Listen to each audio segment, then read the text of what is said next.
नमस्कार दोस्तों, आज आप लोग अध्ययन करेंगे रेलवे एनटीपीसी का एमसीक्यू क्वेश्चन जो 40 प्रश्न है। इसे आप लोग अच्छी तरह से तैयार करें ताकि एग्जाम में अच्छा से अच्छा नंबर आए। तो जिसमें पहला है सही कथन की पहचान कीजिए। तो इसमें सही कथन की पहचान बताना है। तो इसमें तार का प्रतिरोध तार की लंबाई और घनत्व पर निर्भर करता है, तो यह तो गलत है इसमें। फिर दूसरा, विशिष्ट प्रतिरोध सभी सुचालकों के लिए समान होता है, तो यह अलग अलग भी होता है, तो इसलिए ये भी गलत है। तीसरा, तार का प्रतिरोध तार की लंबाई और अनुप्रस्थ काट के क्षेत्रफल पर भी निर्भर करता है, तो यह सही है, क्योंकि यानी तार की लंबाई जितना बढ़ाएंगे तो प्रतिरोध भी उतना ही बढ़ेगा। तो यह इसमें ऑप्शन तीसरा सही है। अगला प्रश्न है इसमें कि निम्नलिखित में से कौन सा एक मांसाहारी पौधा है।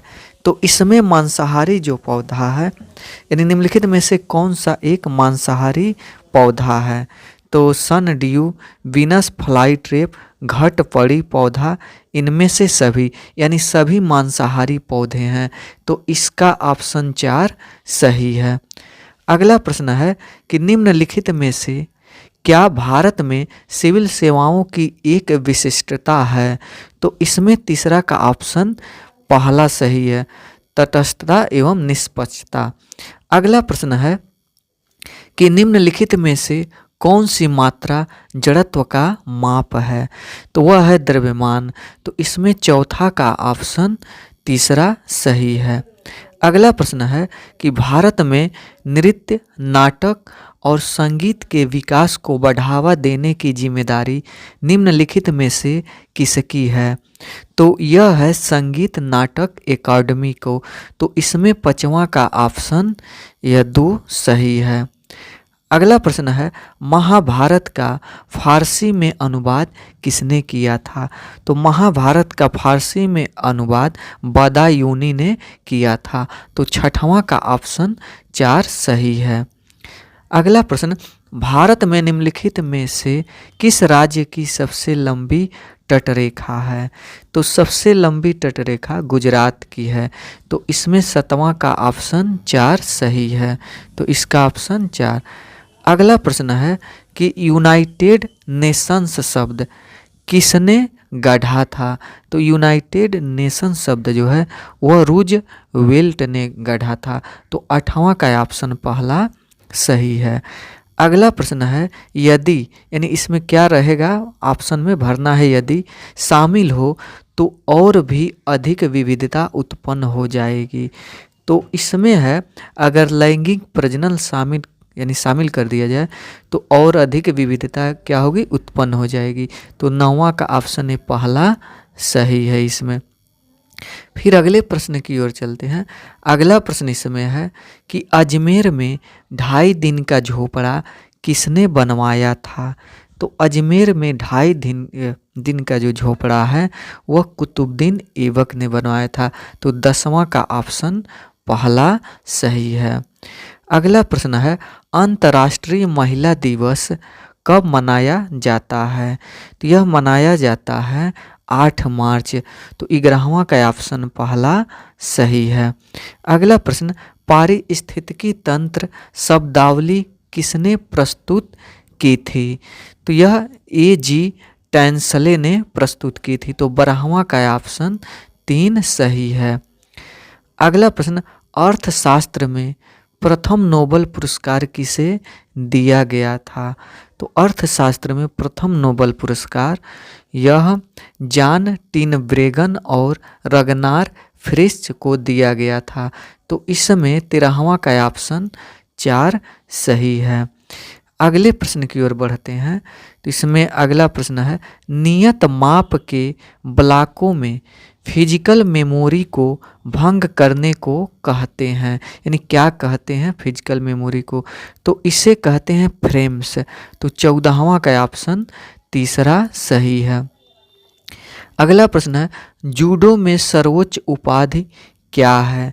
तो जूडो में सर्वोच्च उपाधि 10वां डैन होता है, तो 15वां का ऑप्शन 2 सही है। अगला प्रश्न इसमें है कि गरीबी हटाओ नारा कौन सी योजना में शामिल किया गया था। तो यह 5वीं योजना में शामिल किया गया था। तो 16वां का ऑप्शन तीसरा सही है। अगला प्रश्न इसमें है कि निम्नलिखित जानवरों में से कौन सा त्रिफेलोब्लास्टिक नहीं है? तो इसमें 17वां का ऑप्शन पहला यानी जेली फिश। तो 17वां का ऑप्शन पहला सही है। अगला प्रश्न है इटली का राष्ट्रीय चिन्ह क्या है? तो इटली का राष्ट्रीय चिन्ह वो सफ़ेद लिली है। तो 18वां का ऑप्शन तीसरा सही है। अगला प्रश्न है वेटूरीमीटर का प्रयोग किसके मापन के लिए किया जाता है? तो वेंटूरीमीटर का प्रयोग जो है यह तरल के प्रवाह की दर के मापन के लिए किया जाता है, यानी तरल पदार्थ है जैसे पानी हो गया, पेट्रोल हो गया, डीजल हो गया, ये सब। तो इसमें 19वां का ऑप्शन पहला सही है। अगला प्रश्न इसमें है कि नेचुरल सिलेक्शन द्वारा ऑरिजिन ऑफ लाइफ पुस्तक किसने लिखी थी? तो यह चार्ल्स डार्विन ने लिखी थी। तो 20वां का ऑप्शन 3 सही है। अगला प्रश्न है कि भीमबेटका यानी इसमें भीमबेटका पूरा पाषाण काल का एक प्रसिद्ध स्थल भारत के किस राज्य में स्थित है? तो यह स्थित है मध्य प्रदेश में। तो 21वां का ऑप्शन 4 सही है। अगला प्रश्न इसमें है कि सकल घरेलू उत्पाद को किसके सभी के मूल्य के रूप में परिभाषित किया गया है? तो यह परिभाषित किया गया है किसी अर्थव्यवस्था में एक वर्ष में उत्पादित अंतिम वस्तुएं एवं सेवाएं। तो 22 का ऑप्शन पहला सही है। अगला प्रश्न इसमें है कि भारत में निम्नलिखित में से कौन सा क्षेत्र जैव विविधता का तत्व स्थल है? तो इसमें 24 का ऑप्शन है 2 यानी पश्चिमी घाट। अगला प्रश्न की ओर बढ़ते हैं। तो कौन सा विटामिन रक्त का थक्का बनने के लिए आवश्यक है? तो विटामिन रक्त का थक्का बनने के लिए आवश्यक विटामिन के है। तो 25 का ऑप्शन तीसरा सही है।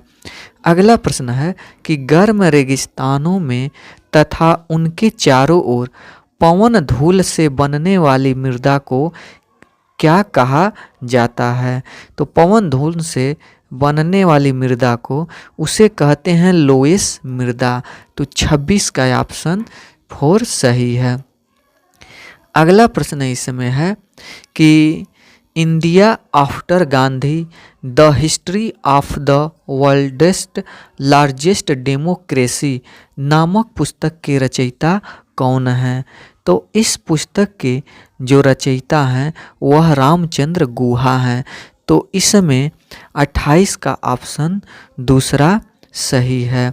अगला प्रश्न इसमें है कि निम्नलिखित में से यूनेस्को की intangible cultural heritage humanity from India में क्या शामिल नहीं है? तो इसमें जो है बिहू को शामिल नहीं किया गया है। तो 29 का ऑप्शन तीसरा सही है। अगला प्रश्न है कि 1926 में नौजवान भारत सभा किसके द्वारा बनाई गई? तो यह बनाई गई थी भगत सिंह के द्वारा। तो 30 का ऑप्शन पहला सही है। अगला प्रश्न इसमें है कि मेगास्थनीज भारत आने वाले सबसे शुरुआती खोजकर्ताओं में से एक था, उसका संबंध किस देश से था? तो इसका संबंध जो है यूनान से था। तो 31 का ऑप्शन पहला सही है। अगला प्रश्न किताब उल हिंद पुस्तक किसके द्वारा लिखी गई है?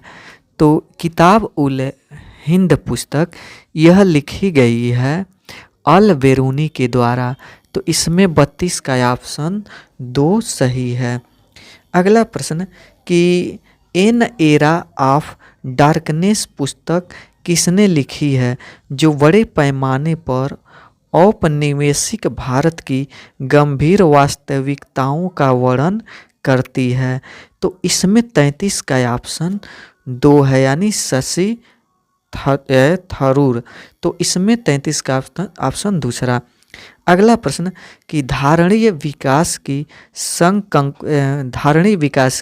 संकल्पना किससे संबंधित है?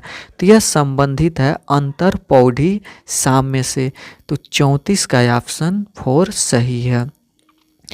अगला प्रश्न इसमें है कि वह कौन सा अधिनियम है जिसे मार्ले मिंटो सुधार के नाम से भी जाना जाता है? तो वह अधिनियम है भारतीय परिषद अधिनियम 1909। तो इसमें 36 का ऑप्शन 2 सही है। अगला प्रश्न कि ब्लू चिप कंपनी क्या है? तो ब्लू चिप कंपनी, यह ब्लू चिप कंपनी आर्थिक रूप से बहुत मजबूत होती है। तो इसमें 37 का ऑप्शन दूसरा सही है। अगला प्रश्न इसमें है कि निम्नलिखित में से कौन सी आगिनेय चट्टान नहीं है? तो इसमें से सेल जो है यह आगिनेय चट्टान नहीं है। तो 39 का ऑप्शन 4 सही है। अगला और लास्ट प्रश्न कि निम्नलिखित में से कौन सा 1897 में खोजा गया पहला बी विटामिन था? तो यह है थायमीन। तो 40 का ऑप्शन 4 सही है।